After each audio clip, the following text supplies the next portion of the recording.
الحمد لله وكفى وسلام على عباده الذين اصطفى أما بعد ولله على الناس حج البيت من استطاع إليه سبيلا আজকে যে বিষয়টি নিয়ে আলোচনা করব হজের গুরুত্ব ও ফজিলত সম্পর্কে।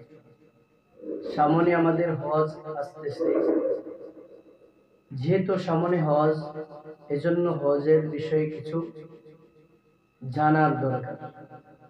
আল্লাহ রাব্বুল আলামিন সূরা আল ইমরানের 97 নম্বর আয়াতে আল্লাহ বলেন, ওয়ালিল্লাহি আলান নাসি হিজ্জুল বাইতি মান ইসতাতাআ ইলাইহি সাবিলা। মানুষের উপর আল্লাহর অধিকার এই যে যারা ওই গড় পর্যন্ত পৌঁছার সামর্থ্য রাখে তারা যেন হজ পালন করে। সূরা হজের 27 নম্বর আয়াতে আল্লাহ রাব্বুল আলামিন বলতেছেন, ওয়াআযিন ফিন নাসি বিল হজ। হযরত ইব্রাহিম আলাইহিস সালাতু ওয়াস সালাম এবং হযরত ইসমাঈল আলাইহিস সালাতু ওয়াস সালাম যখন কাবা নির্মাণ করলেন, ওই কাবা নির্মাণের পরে আল্লাহ রাব্বুল আলামিন হযরত ইব্রাহিম আলাইহিস সালাতু ওয়াস সালামকে আদেশ করলেন যে ওয়াআযিন ফিন নাসি বিল হজ, মানুষদেরকে আহ্বান করো, ডাকো, মানুষ যাতে হজ পালন করে। আল্লাহ রাব্বুল আলামিন সূরা বাকারার 196 নম্বর আয়াতে বলেন, ওয়াআতিমুল হজ্জ ওয়াল উমরাতা লিল্লাহ। তোমরা আল্লাহর সন্তুষ্টির জন্য বা আল্লাহর উদ্দেশ্যে, আল্লাহর সন্তুষ্টির উদ্দেশ্যে হজ ও উমরা পালন করো।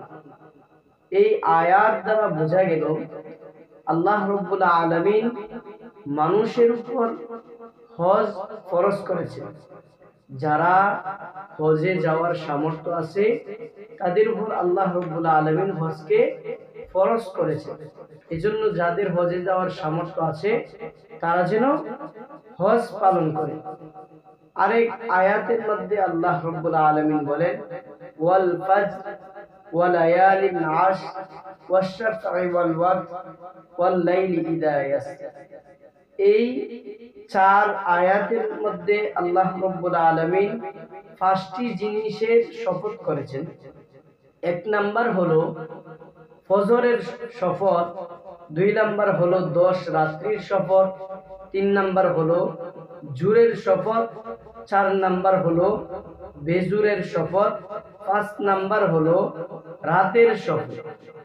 এ জায়গায় 10 রাত্রির শপথ তারা উদ্দেশ্য জিলহজের প্রথম 10 দিন।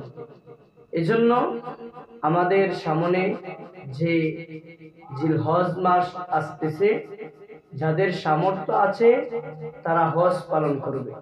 আল্লাহ রাব্বুল আলামিন সবাইকে হজ পালনের তৌফিক দান করুন, আমিন।